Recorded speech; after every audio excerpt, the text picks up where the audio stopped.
मंजिलें कदम चूमेंगी, आसमां खुद झुक जाएगा।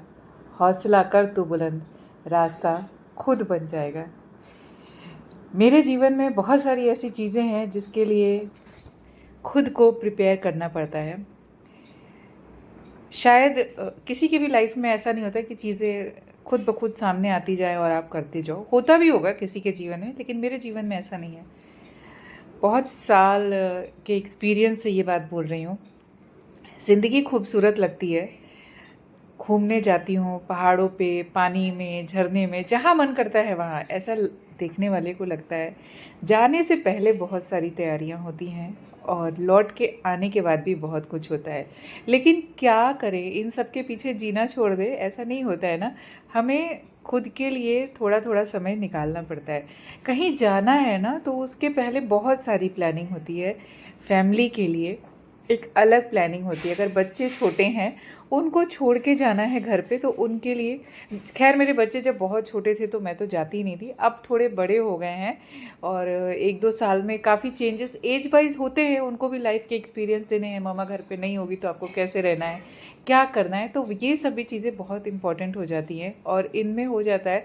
वैसे हम निकल ही नहीं पाते हैं, सबके शेड्यूल, सबके एग्ज़ाम, सब कुछ। और कभी निकलना हो, फैमिली टाइम हो, तो भी बहुत मुश्किल से, अब तो बहुत ही मुश्किल हो गई हैं चीज़ें। तो ऐसा लोगों को लगता है कि बड़ा आसान है जीवन। ऐसे देख के लगता है ना हमको, ऑनलाइन देख के, कि हाँ बहुत ज़िंदगी में चीज़ें चल रही हैं, बहुत अच्छा है, बहुत अच्छे से जी रहे हैं। अच्छी बात है, लोगों को लगना चाहिए, थोड़ा लोगों को मोटिवेट होना चाहिए और थोड़ा हमें करना भी चाहिए। अगर हमारे अंदर कोई चीज़ें हैं ना कि जिससे हम लोगों को इंस्पायर कर सके, मोटिवेट कर सके, तो ज़रूरी है करना। और ये अच्छी बात है कि आप अच्छी चीज़ें लोगों को बता रहे हो। जीवन में ज़िंदगी जीने के अलग अलग तरीके होते हैं, उनमें से एक हो जाता है कभी कभी अपनी खुशियों के लिए। और ख़ास बात है कि जब आपको मौका मिले, जैसे यहाँ पर ये है फैसिलिटी कि हम ग्रुप में जा सकते हैं। अगर अकेले, अभी बोला जाए अकेले जाओ, पहाड़ चढ़ के आओ, कहीं पे ट्रैक करके आओ, कहीं पे हाइकिंग के लिए जाओ, तो नहीं पॉसिबल होता है। हम सोच भी नहीं सकते अकेले जाने के लिए। लेकिन हाँ, अगर एक ग्रुप मिल जाता है, उनके साथ हम समय निकाल के जा पाते हैं। एक दिन की बात होती है, 24 घंटे की बात होती है, और उसके पीछे भी बहुत कुछ होता है। आपको पता है कि जब हमें यहाँ से घर से निकलना होता है तो रात की बस होती है, फिर सुबह हम डेस्टिनेशन पे पहुँचते हैं। उसके बाद सुबह उठ के फिर वो ट्रैक करते हैं, हम चलते हैं, वहाँ पर पहुँचते हैं जिस जगह पे हमें जाना होता है, एंड देन फिर वापस आते हैं फिर बस में, और बस से फिर हम घर पे आते हैं। तो ऐसा एक रूटीन रहता है। लेकिन वो सारी चीज़ें ना कम लगती हैं, क्योंकि हमें कहीं और जाके थोड़ी सी अपनी खुशियाँ जीनी होती हैं। मन को अच्छा लगता है वो चीज़। ऐसा नहीं कि वो पा लिया तो सब कुछ पा लिया, लेकिन होती ना ये छोटी छोटी ख्वाहिशें होती हैं। तो समय निकाल के ना छोटी छोटी ख्वाहिशें पूरी कर लेनी चाहिए।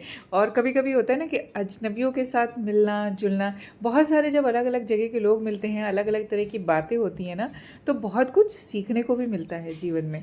तो सीखना और सिखाना, यही ज़िंदगी है। एंड देन जब उसके बाद हम घर पे आते हैं ना, तो घर पे आने के बाद भी बहुत कुछ होता है।